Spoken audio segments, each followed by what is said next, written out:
નમઃ શિવાય.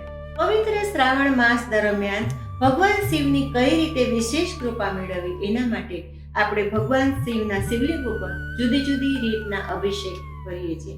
તો આ શૃંખલામાં આગળ વધતા આપણે શનિવાર માટે વાત કરીએ તો ઘણી બધી વખત એવું બને કે આપણા જીવનમાં કાર્યો થતા થતા અટકી જતા હોય, તો એને આપણે એમ કહીએ છીએ કે આપણે શનિદેવની રીતે આ તકલીફ આપણા જીવનમાં થઈ છે.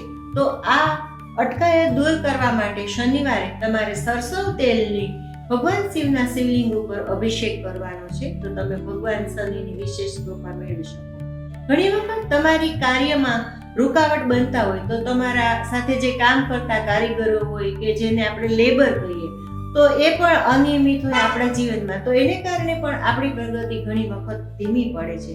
તો એમાં પણ ભગવાન શનિની કૃપા આપણે વિશેષ રીતે મેળવવી હોય તો આ દિવસે આપણે શિવલિંગ ઉપર એટલે કે શનિવારે આપણે શિવલિંગ ઉપર કાળી દ્રાક્ષનો અથવા તો બ્લેકબેરીનો અથવા તો કાળા જાંબુના રસનો અભિષેક કરવાનો છે અને આપણા જીવનમાં આવતી અડચણો દૂર કરી અને આપણે આપણી પ્રગતિ સાધવાની છે. તો આ રીતે આપણે ભગવાન શનિની વિશેષ કૃપા મેળવી શકશું. ઓમ નમઃ શિવાય.